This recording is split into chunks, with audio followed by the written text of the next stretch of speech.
High-grade Astray Flight Unit Black Version. Awalnya saya pikir tuh ini kit dari CMS, karena si penjual pun juga bilang ini kit dari CMS, keterangannya pun dari CMS katanya. Tapi ternyata pas sampai rumah tidak, bangke banget ini. Ya sudah terlanjur dibeli. Oh ya, ini ngomong-ngomong stikernya itu rada susah kalau langsung diambil pakai tangan, jadi harus pakai cutter atau alat yang lainnya. Kita juga dapat stand base HP, ini kayak tipis banget ini. Terlihat dari runnernya ini nggak rapi ya, ini penataannya. Dan banyak miss, lalu cetakannya itu nggak rapi banget. Lalu setelah lihat part badan, saya baru notice ini. Ini bukan cetakan yang Astray baru ya, atau yang flight unit. Tapi ini cetakan Astray yang lama atau old version, pantesan.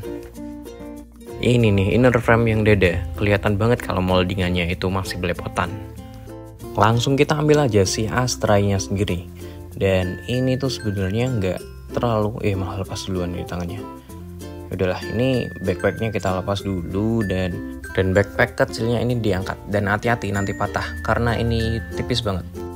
Kita putar-putar dulu, dan sebetulnya ini secara look sih bagus-bagus aja ya. Nggak terlalu nggak kayak ada perbedaan gitu sama yang Astray Flight Unit. Tapi ini badannya ini loh yang nggak ada artikulasinya. Lihat ini. Nah, ini cuma bisa diputar-putar aja ya. Dan bangkainya itu yang konektor backpacknya punya saya itu lepas beneran. Patah beneran. Ini yang siku ini, yang lateralnya. Cuman ini udah saya lem sih. Bangkai banget ini. Dan walaupun ini recast dari yang old version, cuman ini VV-nya nggak ngikut yang old version. Ini beda sendiri. Cuman ini kenapa lebih melebar ya? Ini coba kita ambil sama bandainya. Nah, itu VV-nya kelihatan tegas kan, nggak melebar gitu loh. Cuman kalau yang ini tuh kayak melebar gitu, kanan sama kiri.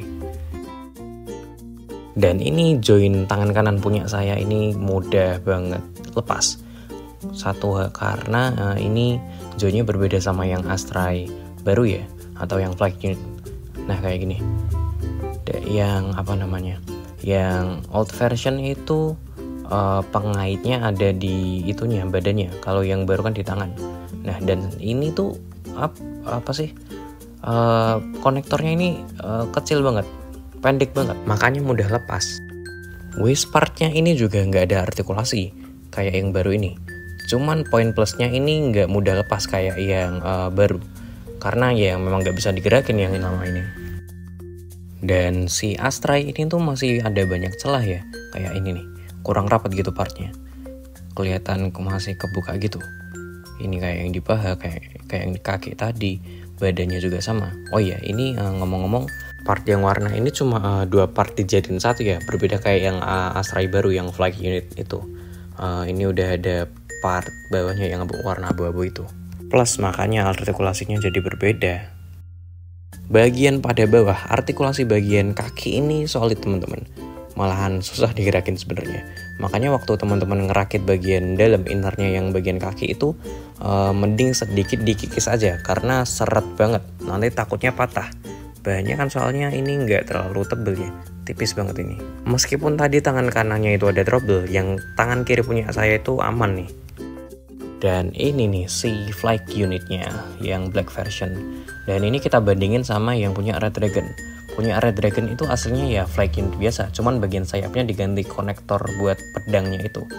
Dan ini memang sepertinya flight unitnya yang black version ini diambil dari flight unitnya yang baru. Cuman sayangnya ini nggak ada PC-nya teman-teman. Jadi nggak kenceng, nggak kepasang dengan benar. Oh ya, ngomong-ngomong, kit ini memang nggak dapat PC ya teman-teman. Jadi ada beberapa part yang mirip polycaps, cuman digabung sama runner. Jadi bahannya itu kayak keras-keras gitu. Aksesoris yang pertama ini ada kepala buku, dan tentunya ini diambil dari Astray yang flight unit ya. Jadi nggak semua dari kit ini tuh recast dari old versionnya. Ya cuman beberapa aja yang dari Astray Revive-nya. Lalu kita juga dapat 2 katana, dan ini nggak ada lock sistemnya teman-teman. Jadi kalau kita balik langsung lepas ini. Lalu kemudian ini ada shield, dan ini konektornya itu sebenarnya kita dapat 2 ya. Ini yang biasa, cuman kita pasang yang konektor tadi itu biar bisa kita masukin ini beam rivelnya. Dan ini beam rivelnya itu yang old version, jadi ini nggak ada artikulasinya. Tapi ini bisa kita masukin ke yang konektor shieldnya tadi. Nah nih nggak ada artikulasinya, nggak bisa digerak-gerakin sama sekali. Pada masing-masing katana, atau lebih tepatnya sarung katananya, itu ada lubang konektor teman-teman. Jadi ini nanti tinggal kita colokin aja ke waistnya. Nah kayak gitu. Satunya juga sama. Cuman ini sayangnya ini katananya masih loose dan ini tidak kencang teman-teman, mudah lepas. Nah jadi harus ditebelin juga ini. Memang PR-nya banyak nih sebenarnya. Beam rivel kalau nggak kepake tinggal di restore di sini kayak yang tadi, lalu tinggal kita colokin ke bagian backpack kayak gini. Nah ini atau di tangan juga bisa sebenarnya. Dan ini stand base-nya itu nggak bisa dipasang lurus teman-teman, karena terhantam sama part sempaknya itu. Jadi harus dipasang miring biar bisa masuk ini. Isi positif dari kit ini tuh kalau menurut saya warnanya tuh masuk aja, dan saya suka sama warnanya. Dan kalau nggak diperhatikan dengan seksama itu sebenarnya kit ini nggak terlalu beda jauh sama yang flag unit ya. Cuman dari look ya, kalau dari artikulasi ini jelas ya kalah lah. Oke, sampai di sini episode kali ini. Terima kasih teman-teman sudah menonton. Mohon maaf bila ada salah-salah kata. Sampai berjumpa di episode selanjutnya.